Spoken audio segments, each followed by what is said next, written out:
Welcome to Health and Wellness Show. Today we are joined by Perolls, CEO of Hospices of Hope, a UK-based charity doing remarkable work providing palliative and end-of-life care across South and Eastern Europe. Anna, it's such a pleasure to have you with us today. And let's start with you. You've grown up very close to the organization your father founded. How did that journey shape you and led you to where you are today? Thank you. Well, thank you so much for having me, and it's a pleasure to be able to speak with you more about our work. So I think, like many children, we don't often have an interest in what our parents do. So although I was aware that my dad had started a hospice organisation, first of all here in the UK and then also in Romania, I didn't have too much interest until I was able to go on kind of the visit, I guess, that I remember the most when I was 16. And I went to the hospice that we have in Brașov in Romania, and I got to see firsthand the remarkable work that was being done by the incredible nurses, doctors, and everyone in the hospice care setting. And that trip really impacted me. One, I kind of fell in love with the country, but also the care of the hospice. So I actually decided when I was 18 to move to Romania and work directly at the hospice, and I ended up staying for just over 2.5 years. So it's now a place that I call my second home, and a privilege that I got to work for such a remarkable organisation and in such an incredible setting. So yes, a very personal connection, one that I'm very proud of and very happy to be continuing that journey. Thank you, Anna. That's really powerful, especially growing up with such a strong sense of purpose around you. Now, you also spent, as you said, time in Romania, and you saw the work firsthand. What kind of impact did that have on you personally? Of course, it's very sensitive. I mean, for you to watch firsthand, the need that, and the help that everyone needs to provide to those in need, actually. Yeah, so I was 18 when I moved there, and I remember everyone saying to me, oh, it must be incredibly sad to work at a hospice. But I was always actually really proud to say to them it's probably one of the happiest places I've ever been to and worked at, which can be quite surprising because obviously, sadly, we are surrounded by death, but actually we're also surrounded by life. And I think what I've been taught so much by the patients is about living every single moment and making the most of every single day. And they were so incredibly grateful for the care that they received because it wasn't available elsewhere, and they had been treated very badly. And something that we believe as an organisation, but also personally, is that everyone is entitled to living life with dignity, but also dying with dignity. But I think probably what always I kind of keep close to my heart is obviously the encounters with the patients. And in particular, there was a boy called Andre who had muscular dystrophy. And I remember when he first started in the hospice and he was mobile, he was able to interact with the other children quite freely. But sadly, as his illness progressed, he became into a wheelchair and totally kind of paralyzed from the neck down. But he was always so happy and so appreciative, and he never said no to any activity.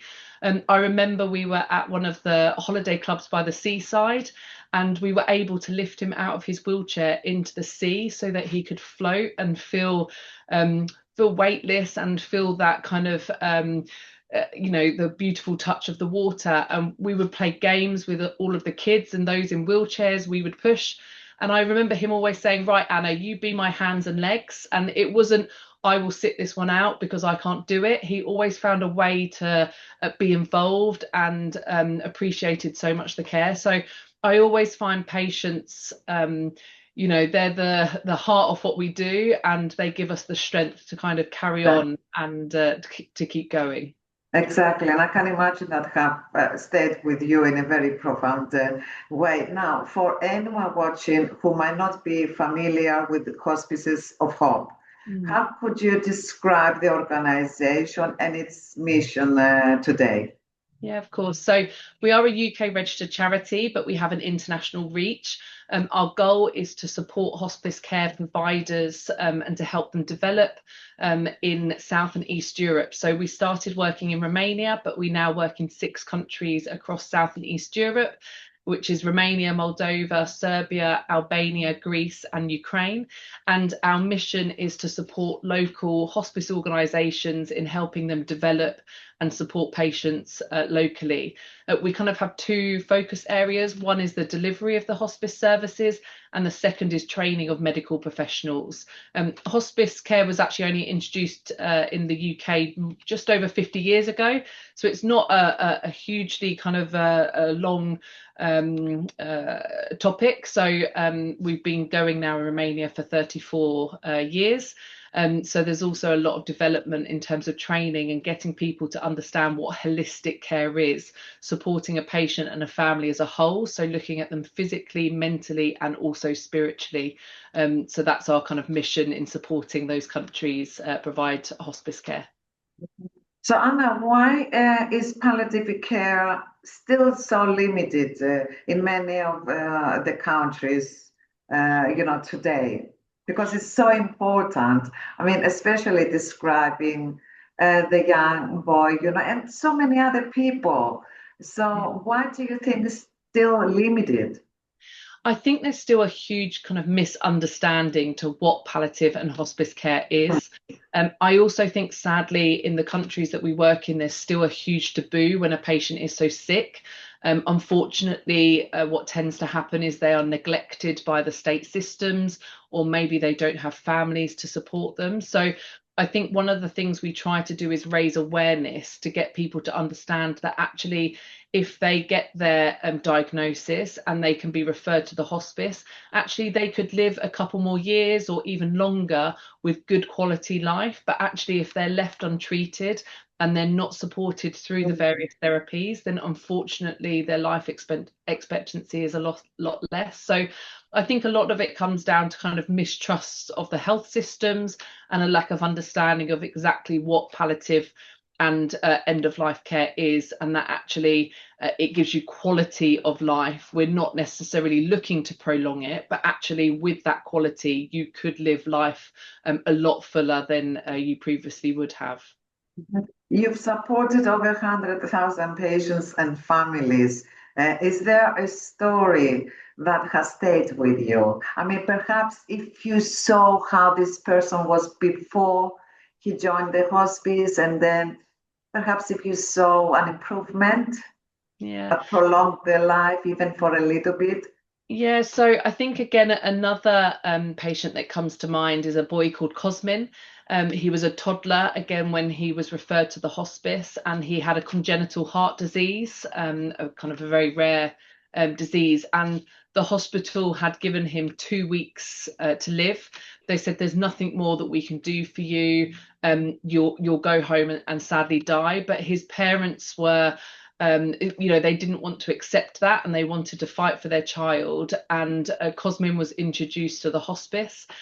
He was admitted into the inpatient unit. He received various therapies. He wasn't able to go to school because of his illness, but we had a school within the hospice.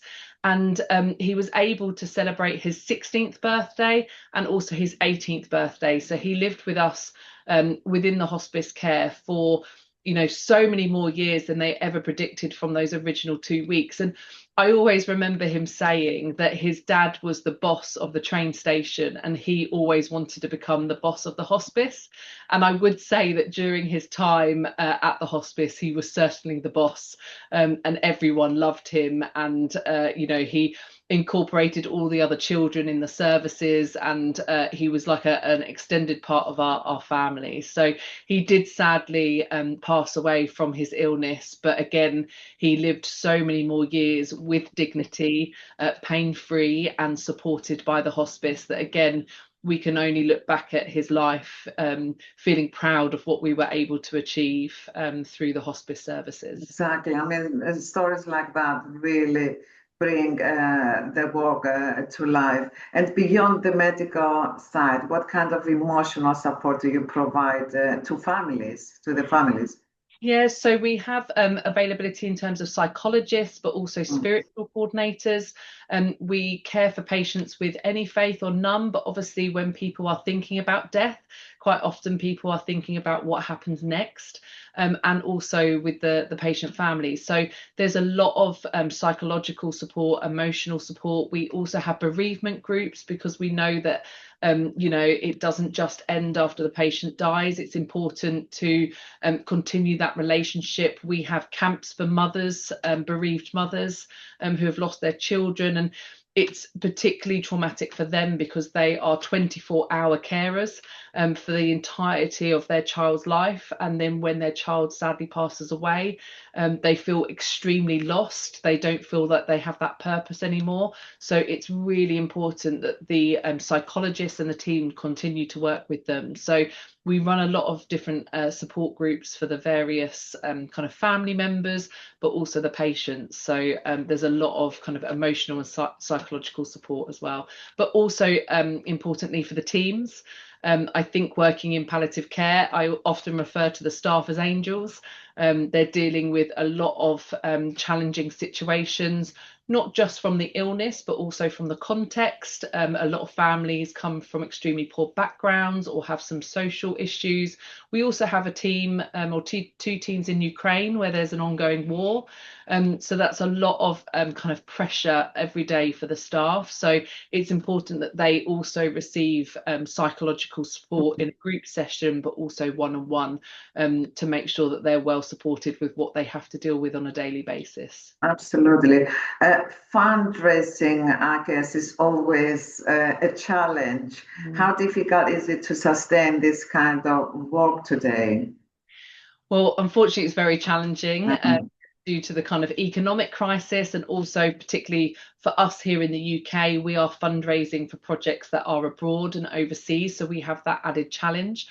But we are also very fortunate. We're celebrating this year our 35th anniversary, and we have a lot of supporters that have been with us right from the beginning, and they continue to support us year on year and help us develop the projects. But one of the other areas of the charity is to support our local partners within the country with fundraising. So, for example, last year, our partner Nocilia held their first gala dinner. We were able to bring a group from the UK and also support them in terms of the organisation. So we want to support them with raising funds internally within their kind of local communities, but also here in the UK and also the US. But we know that sometimes the opportunities are more limited within the countries, but also fundraising is a lot more developed here in the UK. So it's getting people to understand actually what fundraising is, and getting them to obviously trust the organisations so that they can be reassured that the money obviously goes exactly where it needs to go. So fundraising is probably as challenging as today as it was when we first started, maybe even more so. But again, we come back to the patients. We are doing it for them. We're not asking for ourselves. So we know how important the work is that our partners are doing, and we want to continue to support them. So we will continue doing various different fundraising as much as possible to make sure that they can keep their services going. So for people watching today, Anna, how can they support Hospices of Hope? Even individual people, you know, that they wish to help. Yeah, of course. So there's so many different ways. If you're based in the UK, then please visit our website, which is hospicesofhope.co.uk. We also have 20 charity shops across the UK, mainly around the southeast of England, but also in Scotland and London. Please visit our charity shops, take your good quality donations, but also please shop in there too. There's also opportunities to leave a lasting legacy, putting a gift in your will to help support one of the services in the future. And we also do a lot of different events throughout the year to raise funds. We have our gala dinner, which is on the 1st of October in London, and it's our biggest annual fundraiser. But all of our other events are also listed on our website. Are there any other ways people can get involved beyond donations? Yes, of course. So we wouldn't be able to function without volunteers. So it might be that you have a particular gift or skill that either we can utilise here in the UK, or even supporting our partners abroad. So there's different kind of opportunities, again, within our shops, within our office, but also in our partner countries. So if it's time that you would like to give, then please do contact us. Again, all of our details are on our website, and we would be more than happy to speak to you and see how we could get you to fit within the organisation and the needs. So we're always looking for various skilled people to help us in lots of different areas. And finally, if there is one message you would like our viewers to take away today, or something that we've missed and you want to, mention it, please feel free to do that. So I think because our work is obviously abroad, a lot of it works obviously on trust. And I always remember something actually one of our patrons years ago said about the kindness of strangers. And I think that is the beauty of our work. You might not necessarily ever meet the individuals that are benefiting from hospice care, but we've been able to do so much because of the kindness of strangers. And we're so appreciative of all the support here in the UK and also abroad.